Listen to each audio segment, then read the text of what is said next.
ठगी के संबंध में अभी हमारे द्वारा लगातार जागरूकता अभियान चलाया जा रहा है। साथ ही साथ प्रयास ये है कि साइबर ठगी के जो शिकार हैं उनको त्वरित न्याय मिले।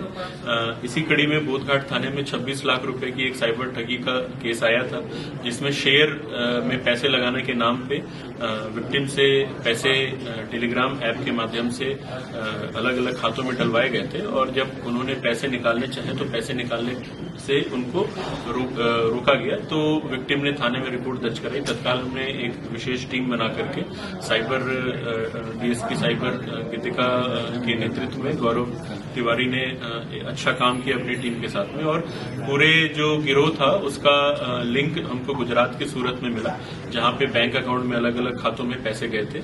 हमने एक अकाउंट में जिसमें सबसे ज्यादा ट्रांजैक्शन होता 16 लाख रुपए, वहां के जो अकाउंट के ओनर है उनके बारे में डिटेल निकाल करके टीम वहां भेजी थी। जो मोडस ऑपरेंडी है उससे ये पता चला कि एक अकाउंट में पैसे डलवाए जाते हैं, फिर वहां से दूसरे अकाउंट में ट्रांसफर किए जाते हैं, कभी कभार तीसरे अकाउंट में भी ट्रांसफर किए जाते हैं, और फिर फाइनली कैश निकाल करके एक कलेक्शन सेंटर में, जो कि अभी इस केस का कलेक्शन सेंटर सूरत में ही हमको उसका लोकेशन मिला है, कलेक्शन सेंटर में पैसे दिए जाते हैं।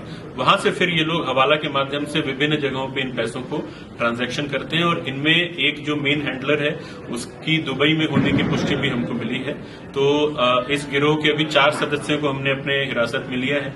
इनमें से कुछ सदस्य हैं जिन्होंने किराए पे अपने अकाउंट्स को दूसरों के हाथ में दिया हुआ था, इनको अकाउंट देने के एवज में कुछ कमीशन मिलता था, और कुछ इसमें ऐसे हैं जो कि डायरेक्टली इस पूरे सिस्टम से जुड़े हुए थे, जो लोग कैश पैसे निकाल करके कलेक्शन सेंटर तक ले जाना और हवाला ट्रांजैक्शन के थ्रू अलग अलग क्षेत्रों में पैसे भेजने का काम करते थे।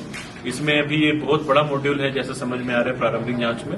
आगे भी हमारी टीम अभी गुजरात में ही है और लगातार इसमें ढूंढने का और भी लोगों को ढूंढने का प्रयास कर रहे हैं। कलेक्शन सेंटर के माध्यम में के बारे में जानकारी निकाल करके हम लोग यही प्रयास कर रहे हैं कि एक अच्छी खासी बड़ी रिकवरी हो जाए। इस गिरोह के बारे में बता दें तो ये लगभग 6 से 7 करोड़ की ठगी अलग अलग राज्यों से इन लोगों ने किया हुआ है। एक ही व्यक्ति जिसके बारे में हमको जानकारी थी उसके बारे में पता करने पर पता चला कि 40 से ज्यादा अपराध उसके नाम पे अलग अलग जगह पे दर्ज हैं, शिकायतें दर्ज हैं उसके नाम पे। तो ये काफी बड़ा और संगठित गिरोह है, और हम लोग कोशिश कर रहे हैं कि इस गिरोह के पूरे तह तक जाएं और जितनी ज्यादा रिकवरी और जितना ज्यादा खुलासा हो सके वो हम करेंगे।